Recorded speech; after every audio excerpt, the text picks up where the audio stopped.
Imagine-se em uma cela fria e úmida, algemado, aguardando por um julgamento que pode custar a sua vida. Qualquer um estaria tomado pelo medo. Mas aquele homem, em vez de se desesperar, pegou um pedaço de pergaminho e escreveu palavras que atravessariam séculos, moldando a fé de milhões. Ele não deixou apenas uma carta, deixou um mapa espiritual, uma mensagem que revela mistérios, denuncia trevas e aponta o caminho para a plenitude de Cristo. Antes de mergulharmos nessa jornada sombria e reveladora, já deixa o like, se inscreve no canal e ativa o sino das notificações. Assim você ajuda essa mensagem a alcançar mais pessoas e fortalece esta comunidade que cresce a cada dia. No primeiro século, o Império Romano dominava boa parte do mundo conhecido. As estradas construídas por Roma conectavam cidades, exércitos mantinham a ordem e o comércio fluía em todas as direções. Mas em meio à chamada Pax Romana, havia trevas espirituais que se espalhavam por cada território conquistado. Entre essas cidades, uma se destacava como centro de poder econômico, religioso e cultural. Éfeso, localizada na região que hoje conhecemos como Turquia. Ela possuía um dos portos mais movimentados do Mediterrâneo. Mercadores de diversas nações se reuniam em suas ruas, carregando não apenas produtos, mas também ideias, filosofias e crenças. O coração da cidade pulsava diante do grandioso templo dedicado à deusa Diana, menos também conhecida como Ártemis, menos considerado uma das 7 maravilhas do mundo antigo. Ali não se encontrava apenas religião, mas negócios e poder. Peregrinos de diferentes lugares compravam amuletos, estátuas e imagens consagradas, enchendo os bolsos dos artesãos e sacerdotes. A idolatria não era apenas uma fé, era uma indústria altamente lucrativa. Feiticeiros, magos e ocultistas exploravam os que buscavam poder sobrenatural, prometendo revelações e vantagens em troca de rituais obscuros. Nesse ambiente carregado de paganismo, qualquer mensagem que confrontasse a adoração a Diana era vista como ameaça direta não apenas ao templo, mas à própria economia da cidade. Os judeus residentes em Éfeso, embora tivessem suas sinagogas, eram minoria e sua fé monoteísta contrastava fortemente com a religiosidade predominante. Quando os primeiros cristãos começaram a anunciar que só havia um Deus verdadeiro e que Jesus era o Messias, o choque cultural foi inevitável. É nesse cenário que a figura de Paulo entra em cena. O apóstolo, conhecido por sua ousadia, via em Éfeso um ponto estratégico para a expansão do Evangelho. Se a mensagem de Cristo fosse estabelecida ali, poderia se espalhar por toda a Ásia Menor, mas plantar sementes em um solo dominado por idolatria e feitiçaria exigiria mais do que palavras. Exigiria demonstração de poder, coragem inabalável e uma fé que enfrentasse diretamente as trevas espirituais. O palco estava montado para um confronto entre a luz do Evangelho e a escuridão que dominava a cidade. Paulo chegou a Éfeso pela primeira vez em sua segunda viagem missionária,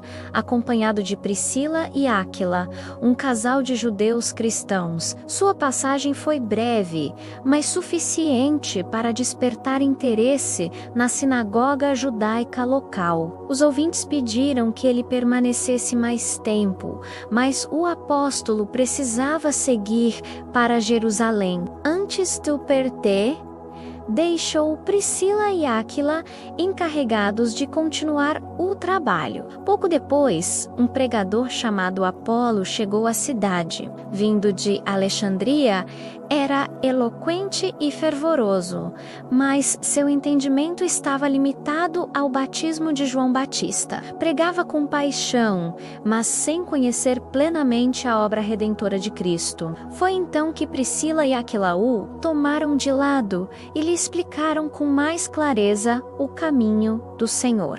Com esse discipulado, Apolo tornou-se ainda mais poderoso em sua pregação, ajudando a fortalecer igrejas em outras regiões. Na terceira viagem missionária, Paulo retornou a Éfeso decidido a permanecer por mais tempo. Ao chegar, encontrou um grupo de discípulos que haviam crido, mas não tinham recebido o Espírito Santo. Descobriu que haviam sido batizados apenas com o batismo de arrependimento de João. Então, explicou-lhes sobre a plenitude do Evangelho. Batizou-os em nome de Jesus e, impondo as mãos, viu o Espírito Santo descer sobre eles, manifestando dons espirituais. Esse momento marcou o início de um avivamento sem precedentes em Éfeso. Paulo pregava com ousadia na sinagoga durante 3 meses, mas a resistência foi intensa. Muitos judeus se endureceram contra a mensagem, chegando a blasfemar publicamente. Diante disso, o apóstolo mudou de estratégia. Passou a ensinar diariamente na escola de Tirano. Durante 2 anos, fez daquele lugar um centro de discipulado e ensino, onde tanto judeus quanto gentios aprenderam a palavra. O impacto foi tão grande que toda a Ásia Menor ouviu sobre Cristo. A obra avançava, mas cada passo também aumentava a oposição. A cidade, marcada pela idolatria e feitiçaria, começava a ser sacudida por um poder que nem mesmo os sacerdotes de Diana poderiam ignorar. O ministério de Paulo em Éfeso não foi apenas marcado por pregação, mas por demonstrações de poder espiritual que chocavam a cidade. Deus realizava milagres extraordinários por suas mãos. Até mesmo lenços e aventais que ele tocava eram levados aos enfermos, que eram curados. Espíritos malignos eram expulsos, e a notícia se espalhava, deixando todos atônitos. Esse mover despertou temor até entre os ocultistas. Muitos praticantes de magia, impressionados com a autoridade do nome de Jesus, começaram a se arrepender. Alguns chegaram a trazer publicamente seus livros de feitiçaria Quaimandoós diante de todos. O valor desses pergaminhos era equivalente a 50.000 moedas de prata, menos uma fortuna incalculável para a época. O gesto não apenas mostrava arrependimento, mas rompimento radical com as trevas. Entretanto, a oposição também cresceu. Um grupo de exorcistas judeus itinerantes, os 7 filhos de Seva, tentou usar o nome de Jesus sem autoridade espiritual. Ao confrontarem um homem possesso,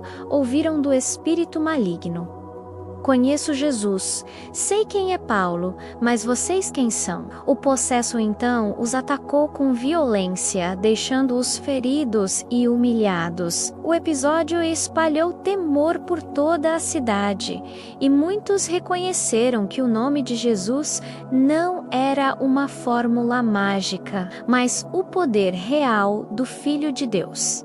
A transformação era tão intensa que começou a abalar as estruturas econômicas de Éfeso. Os artesãos que lucravam com a fabricação de imagens de Diana sentiram o impacto. Quanto mais pessoas se convertiam, menos ídolos eram vendidos. O evangelho não apenas libertava indivíduos, mas também desafiava o sistema de idolatria que sustentava a cidade. Era inevitável, cedo ou tarde. A fé em Cristo confrontaria diretamente os poderes estabelecidos. Paulo, porém, sabia que a luta não era apenas contra homens, mas contra principados e potestades espirituais que dominavam a região. A guerra entre luz e trevas havia começado, e Éfeso se tornaria o palco de uma das batalhas espirituais mais intensas do ministério apostólico. Com o crescimento do evangelho, a tensão em Éfeso explodiu em uma revolta. Um próspero ourives chamado Demétrio, fabricante de miniaturas de prata da deusa Diana, convocou os artesãos da cidade. Ele os inflamou com palavras de medo e fúria, dizendo que Paulo estava desacreditando os deuses feitos por mãos humanas. Se essa nova fé continuasse crescendo,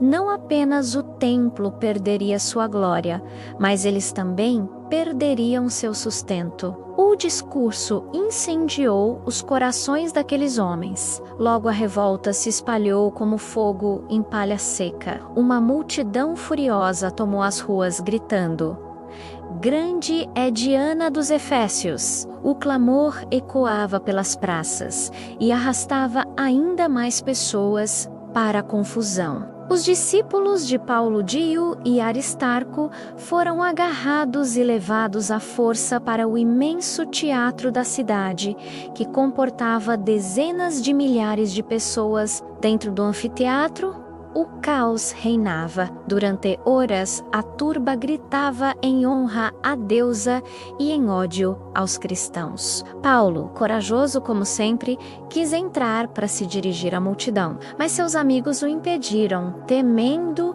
que fosse morto ali mesmo. Até alguns oficiais romanos simpatizantes enviaram mensagens pedindo que ele não arriscasse a vida. A tensão era sufocante. Bastava uma faísca para que a cidade inteira se lançasse em violência. Foi então que um escrivão da cidade, uma autoridade respeitada, conseguiu silenciar a multidão. Ele lembrou que Roma não toleraria tamanha desordem e que, se Paulo tivesse cometido algum crime, deveria ser julgado pelos tribunais adequados. Suas palavras trouxeram reflexão e, lentamente, a turba começou a se dispersar. A cidade voltou ao silêncio, mas todos sabiam nada seria como antes. A mensagem de Paulo havia abalado as fundações espirituais e econômicas de Éfeso. O confronto entre luz e trevas estava apenas começando. Após a revolta, Paulo percebeu que sua permanência em Éfeso se tornava cada vez mais arriscada. Ainda assim, antes de partir, deixou discípulos firmados na fé, que dariam continuidade ao trabalho. Ele seguiu viagem para outras regiões, mas seu coração permaneceu ligado àquela comunidade que havia nascido em meio ao fogo da perseguição. Anos depois, Paulo enfrentaria a prisão. Acusado injustamente pelos líderes judeus e perseguido por multidões, apelou ao direito de ser julgado em Roma. Como cidadão romano, assim, foi levado à capital do império, não como um homem livre, mas sob custódia de soldados. Contudo, mesmo preso, sua missão não terminou. Pelo contrário, foi naquele tempo de confinamento que nasceriam algumas das cartas mais profundas do Novo Testamento: Filipenses, Colossenses, Filemão e a poderosa carta aos Efésios. O apóstolo não enxergava a si mesmo como prisioneiro de César, mas como prisioneiro de Cristo. As correntes que prendiam seus pulsos não eram sinais de derrota, mas testemunhos de sua fidelidade. E foi dentro daquele ambiente sombrio, em um quarto simples, vigiado por guardas, que Paulo escreveu palavras que até hoje ecoam no coração da igreja. A carta aos Efésios não foi escrita para resolver uma crise específica, mas para revelar os mistérios do plano eterno de Deus. Ela não apenas instruía uma comunidade, mas elevava o entendimento espiritual da igreja em todo o mundo. Paulo queria que seus leitores compreendessem a grandiosidade do chamado cristão, a unidade em Cristo e a batalha invisível que todos precisavam enfrentar. Enquanto o mundo via um prisioneiro esquecido, o céu via um general do reino, armado apenas com palavras que atravessariam gerações. Logo no início da carta, Paulo exalta a soberania de Deus. Ele declara que, antes mesmo da fundação do mundo, Deus havia escolhido seus filhos para serem santos e irrepreensíveis. Isso revelava que a salvação não era fruto do acaso, mas parte de um plano eterno. Paulo fala da redenção pelo sangue de Cristo, da reconciliação com Deus e do selo do Espírito Santo como garantia da herança celestial. O coração da carta pulsa em torno da identidade cristã. Paulo queria que os efésios entendessem que não eram apenas indivíduos tentando viver uma fé isolada, mas membros de um corpo espiritual, herdeiros das promessas divinas. Não importava se antes eram judeus ou gentios, escravos ou livres. Em Cristo, todos eram um só. Essa revelação derrubava muros que separavam povos e culturas. O mistério oculto durante séculos agora era revelado. Judeus e gentios unidos em um único corpo, a Igreja. Não mais estrangeiros, mas cidadãos do reino de Deus. Essa nova realidade transformava radicalmente a maneira como a fé era vivida. Paulo não falava apenas de perdão e salvação, mas de plenitude. Ele chamava os cristãos a amadurecer, a abandonar as velhas práticas e a viver de acordo com a nova natureza em Cristo. O chamado era para uma vida de santidade, unidade e crescimento espiritual. Essa carta não apenas edificava os efésios, mas servia como um manifesto universal para todos os que ao longo da história buscariam viver a fé. Era um lembrete poderoso. Em Cristo, somos escolhidos, redimidos, selados e chamados para um propósito eterno. No capítulo 4 da carta, Paulo faz um apelo urgente que os cristãos vivam de maneira digna da vocação que receberam. Ele sabia que a unidade não era apenas uma escolha opcional, mas a base da vida cristã. Assim como existe um só Deus, um só Senhor e um só Espírito, também deveria haver um só corpo e uma só fé. Essa visão derrubava divisões e chamava a igreja a ser uma só voz em meio ao caos do mundo. Paulo ressaltava que Deus havia concedido dons diferentes para cada membro da igreja. Alguns foram chamados para serem apóstolos, outros profetas, evangelistas, pastores ou mestres. Esses dons não eram para autopromoção, mas para edificação do corpo de Cristo. Quando cada um exerce seu papel, a igreja cresce como um organismo saudável e maduro. Ele também alertou sobre a necessidade de maturidade espiritual. Um cristão imaturo é facilmente enganado por ventos de falsas doutrinas e seduções. Mas aquele que cresce em Cristo permanece firme, enraizado na verdade. O objetivo não era apenas sobreviver à fé, mas atingir a estatura da plenitude de Cristo. A cidade de Éfeso, mergulhada em imoralidade e práticas pagãs, precisava ver cristãos que não apenas falavam de um Deus, mas que viviam de forma diferente. Por isso, Paulo exortava: despadi-vos do velho homem e revesti-vos do novo. O velho homem estava marcado pelo engano, pela mentira, pela ira e pela corrupção. O novo homem, porém, era fruto do Espírito, criado segundo a justiça e santidade de Deus.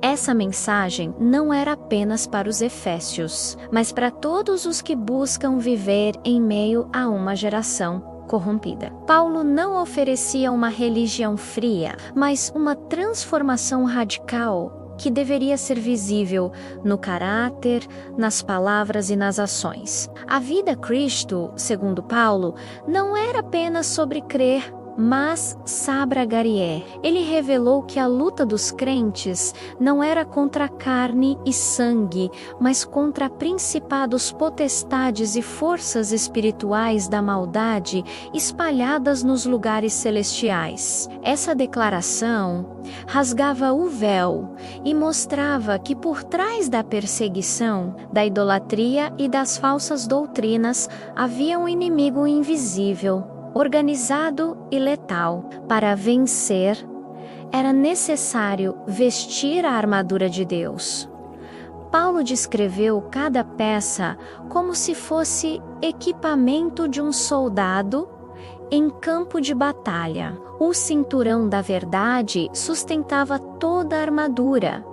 A couraça da justiça protegia o coração. As sandálias do Evangelho da Paz davam firmeza ao caminhar. O escudo da fé apagava os dardos inflamados do maligno. O capacete da salvação guardava a mente contra o medo e a dúvida. E por fim, a espada do Espírito, que é a palavra de Deus, era a única arma ofensiva capaz de cortar as trevas. Não era uma metáfora vazia, mas um chamado à vigilância diária. A guerra espiritual não acontece apenas nos grandes confrontos, mas nas tentações sutis, nos ataques à mente, nas influências que tentam corromper o coração. Um cristão sem armadura é como um soldado desarmado diante de um exército, mas aquele que permanece firme na verdade, protegido pela justiça e armado com a palavra, se torna inabalável.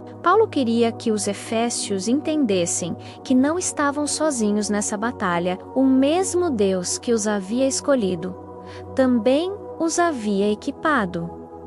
O inimigo é real, mas Cristo é maior, e a vitória já está assegurada para aqueles que permanecem em pé até o fim. Entre os temas mais impactantes da carta, Paulo abordou também os relacionamentos dentro do lar e da comunidade cristã. Em uma cultura marcada por dominação e desigualdade, sua mensagem era revolucionária. Ele ensinou que o casamento deveria refletir a relação entre Cristo e a igreja. Esposas deveriam se submeter a seus maridos como ao Senhor. E maridos deveriam amar suas esposas como Cristo amou a igreja, menos entregando-se por ela de forma sacrificial. Esse ensino elevava o casamento a uma dimensão espiritual. Não era apenas um contrato social, mas um reflexo do amor divino.